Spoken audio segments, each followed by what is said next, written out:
let's see if I can just share this chart. Yeah, okay. So just for instance, conditions conducive monitor, even on the one you're on, you just go here to settings. You can choose whatever you want. Like some people like the 4 hour, so you can.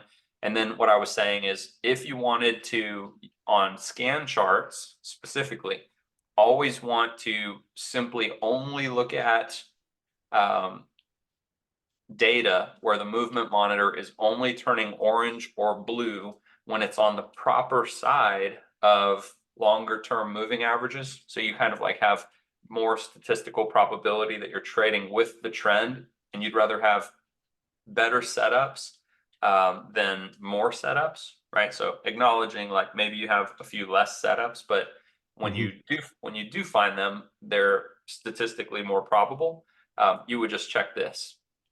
That is the box, and that is the setting that we call training wheels, because some people want to have a more sensitive movement monitor where it turns orange and blue regardless of what side of long-term moving averages it's on. And then other people are like, nope, I know that if I'm on the bottom side of a very long-term moving average and I go long, that would be a bad idea. And so maybe that person who is, wanting to make sure they're always trading on the proper side of long-term moving averages, clicks this. So it just kind of depends. This is definitely more sensitive, allows for more trades, but you have to probably have a better understanding of, what's going on. And then this one, I call it training wheels. We always have. It just makes sure that it filters the data in a way that it will only go blue or orange if it's on the proper side of longer term moving averages. That's how it works on the movement monitor itself. And that's actually, I bring this one up because specifically it affects how these in the actual CCM show up, right?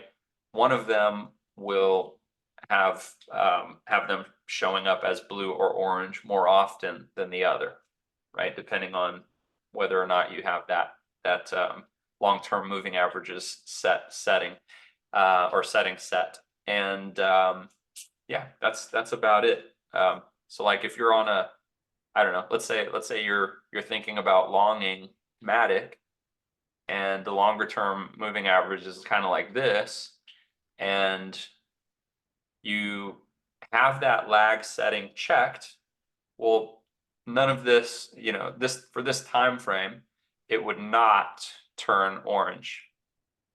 Even if other conditions were met, it would not turn orange.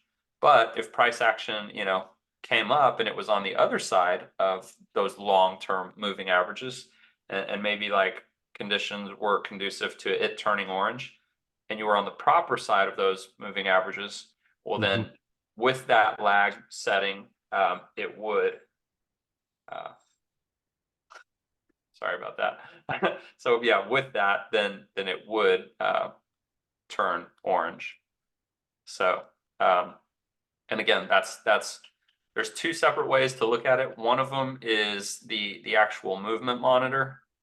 Just I want to know when that line specifically turns orange or doesn't turn orange, and it has to be on the proper side of, those moving averages. And then the other one is like, I bring this up because I want people to know that the conditions conducive monitor itself has a way to make that adjustment relative to how the dots show up in the movement monitor column. And that can be pretty valuable for a person who's like, I just want to be able to, to filter those a little more. That would allow that person to do that. So